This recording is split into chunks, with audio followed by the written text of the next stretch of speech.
The first section in Unit 2 is titled Fractions and Decimals. And our standard is 7.ns.3. And fractions and decimals are considered rational numbers, or the ones that we will be discussing. So today we'll be able to identify, compare, order, and plot rational numbers. So first, some vocabulary. A terminating decimal is a decimal whose digits end, and it's important to remember that every terminating decimal can be written as a fraction. And to help you hear, the word terminate means to end, so you know that that decimal has an end. It does not go on forever. A repeating decimal is a decimal with a pattern in its digits that repeats without end. So repeating decimals do go on forever, but there's a pattern. They repeat. And these can also be written as a fraction.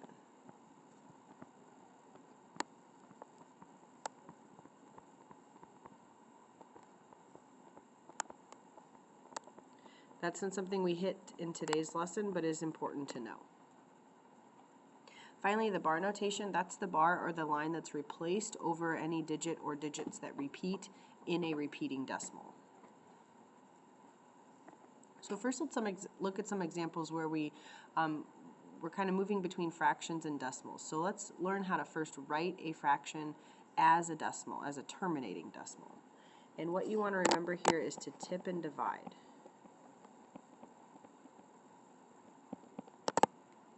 So when you tip and divide, you're taking the numerator and you're placing it down inside the division.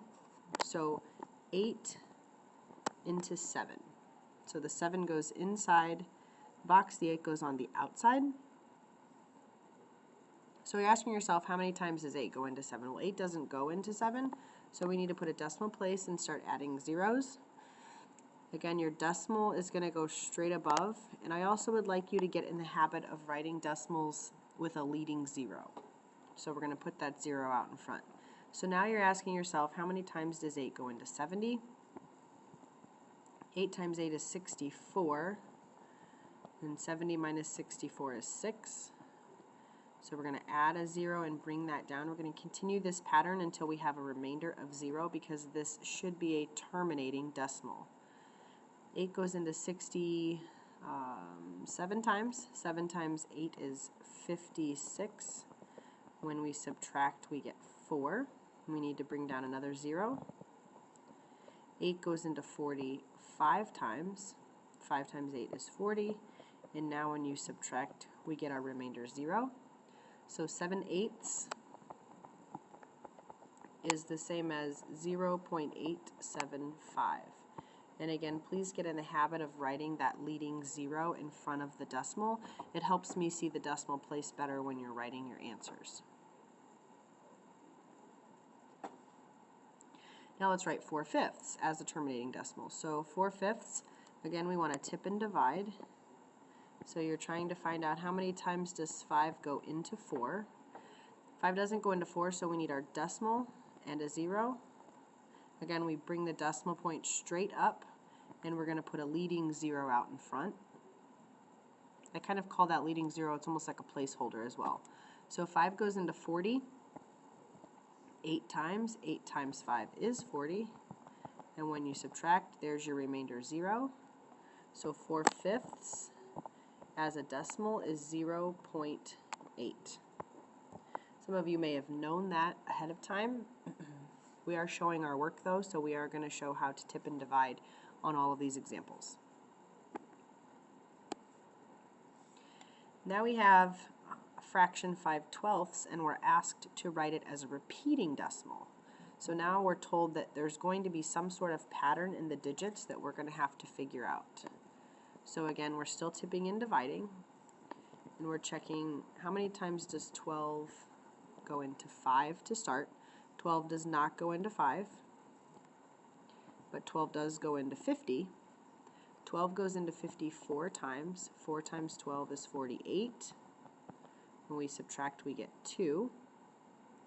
And until we can figure out the pattern of the repeating decimal, we need to continue. So we add a 0, bring the 0 down, 12 goes into 20 once. 1 times 12 is 12. We subtract and we get 8.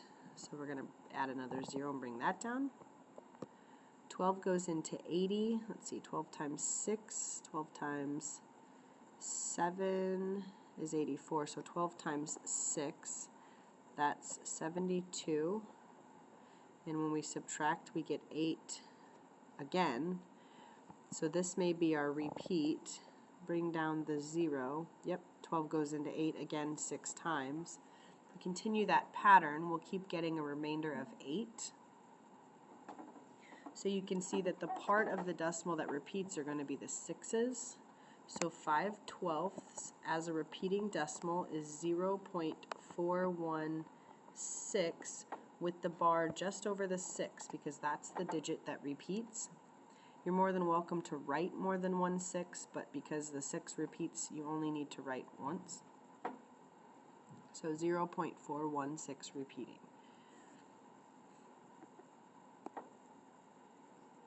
Here we have -5/6. We're not going to worry about the negative until the very end with our answer because as far as the repeating decimal, that's going to stay the same. We'll just put a negative in front of it.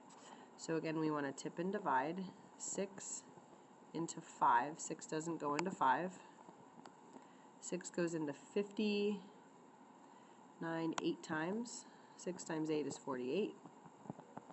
Subtract and get 2. So we bring down the 0. 6 goes into 23 times. That's 18. Subtract, we get another 2. We'll bring down another 0. Again, 6 into 20 again. That's 3 times. 6 times 3 is 18. We can continue this pattern. We can see that the 3's are going to repeat. So -5/6 as a repeating decimal, and this is where we're going to put the negative in, is -0.83 with the 3 repeating.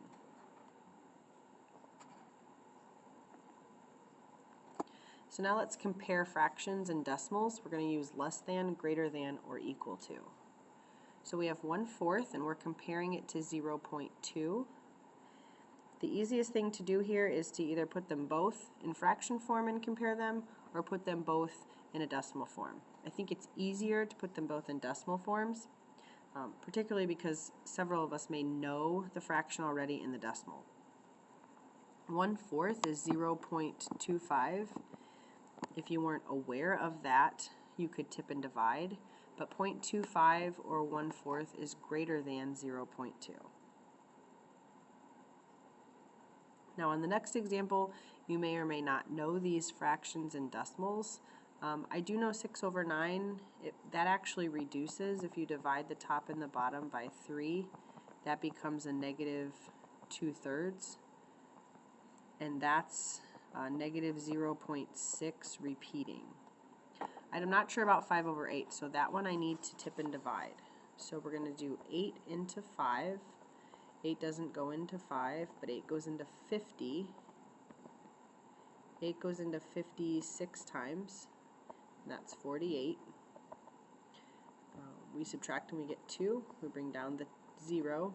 8 goes into 22 times, that's 16. Subtract and get 4.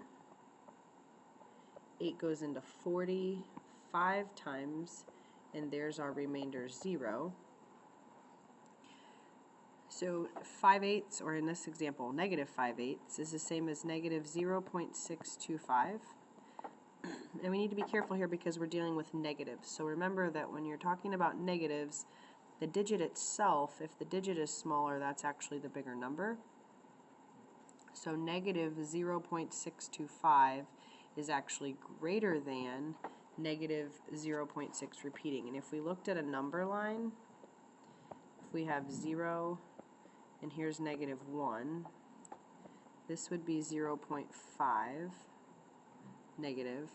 So we would have, let's see if this is 0.6, 7, 8, and 9. -0.625 would be about here, but -0.6 repeating would be about there. So you can see that -0.625 is bigger. In class, we'll work on worksheet 2.1, again, where we will be converting from fractions to terminating and repeating decimals, and also comparing fractions and decimals.